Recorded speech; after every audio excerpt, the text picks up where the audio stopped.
এই গণভোটের আদেশ যদি এটা চুপ্পুর কাছ থেকে নিতে হয় তাহলে সেটি হচ্ছে এই বিপ্লবের কফিনের শেষ পেরেক।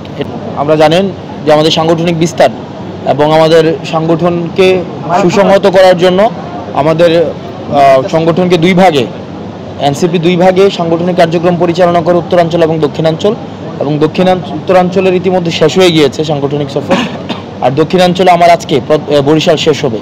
আজকে 6টা জেলা আমরা প্রত্যেকটাতে গিয়েছি এবং আমরা জানেন আমাদের নিবন্ধনকে লক্ষ্য করে আমরা আমাদের একটা কমিটি দিয়েছিলাম, সমন্বয়ক কমিটি, এবং এই কমিটিটা এখন আমরা কনভার্ট করবো আহ্বায়ক কমিটিতে, এবং এই আহ্বায়ক কমিটিকে সামনে রেখেই হচ্ছে মূলত আমাদের এই সাংগঠনিক সফর। আমরা 5টি জেলাতে গিয়েছি, ভোলা, বরগুনা, ঝালকাঠি, পিরোজপুর এবং পটুয়াখালী, এবং 6 নম্বর জেলা হচ্ছে বরিশাল। সাংগঠনিকভাবে আমরা সন্তোষজনক, কিছু কিছু জায়গায় আমাদের সাংগঠনিক সীমাবদ্ধতা রয়েছে, আমরা সেগুলো কাটিয়ে ওঠার চেষ্টা করছি, এবং সীমাবদ্ধতা অনুযায়ী কী কী পদক্ষেপ নেওয়া প্রয়োজন সেগুলো আমরা পরামর্শ দিয়ে এসেছি, এবং আমাদের নেতাকর্মীর সাথে আমরা খোলামেলা আলোচনা করেছি। তাদের যে প্রত্যাশা, তাদের প্রাপ্তি, সেটার মধ্যে যে আনুপাতিক দূরত্ব, সেটাকে কীভাবে গুছিয়ে নিয়ে আসা যায় সেটা নিয়ে আমরা কথা বলেছি, আলোচনা করেছি।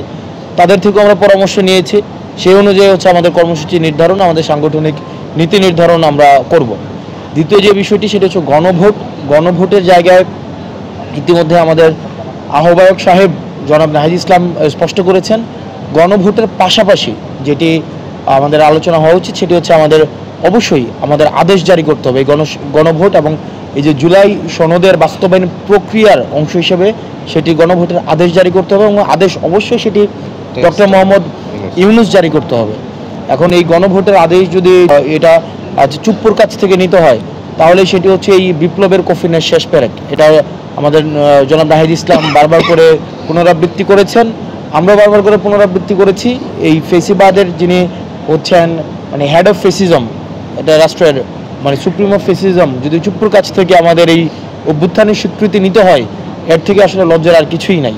তো এটা হচ্ছে, এবং যারা গণতান্ত্রিক উত্তরণের পথের দিকে যাচ্ছে, যারা গণতান্ত্রিক উত্তরণ চাচ্ছে, দীর্ঘদিন ফেসিবাদী লড়াই সংগ্রামে করে গিয়েছে, নিজের নেতাকর্মীর জীবন উৎসর্গ করেছে, রাজপথে রক্ত দিয়েছে, আসলে তাদের নৈতিক একটা এবং অভ্যুত্থানের জায়গা থেকে আসলে এটা কতটা নৈতিক যে ফেসিস্টের রূপকার থেকে গণতান্ত্রিক উত্তরণের সনদ নিতে যাচ্ছে, এটা আসলে কতটা প্রাসঙ্গিক এটা তারা বিবেচনা করবেন। কিন্তু আমরা আমাদের জায়গা থেকে এই বিষয়ে অনড় অবস্থান আমরা পুনর্ব্যক্ত করছি। আমাদের আদেশ জারি করতে হবে, অর্ডার জারি করতে হবে, কোনো অধ্যাদেশ নয়, কোনো প্রজ্ঞাপন নয়, এবং সেটি অবশ্যই ডক্টর মোহাম্মদ ইউনূস জারি করবেন। এখন ডক্টর মোহাম্মদ ইউনূস জারি করবেন এই অভ্যুত্থান পরবর্তীতে এই গভর্নমেন্ট যে ম্যান্ডেটে গঠিত হয়েছে, যে ম্যান্ডেটের কারণে এই গভর্নমেন্ট নির্বাচন আয়োজন করবেন, যে ম্যান্ডেট, সেই ঠিক একই ম্যান্ডেটের কারণেই কিন্তু আপনারা অর্ডার দিবেন। এবং তৃতীয় যে বিষয়টি সেটা হচ্ছে যে 300 আসনে অবশ্যই আমরা 300 আসনেই আমরা আমাদের সাংগঠনিক বিস্তার, আমাদের সাংগঠনিক পরিকল্পনা, এবং সেই ভিত্তিতে আমরা নীতি নির্ধারণ করছি, আমরা পলিসি ফর্ম করছি, যাতে করে আমরা 300 আসনে আমাদের সাংগঠনিক বিস্তার, একই সাথে সাথে আমরা যেই নির্বাচনকে সামনে রেখে যেন আমরা 300 আসনে আমরা সুসংহত হতে পারি।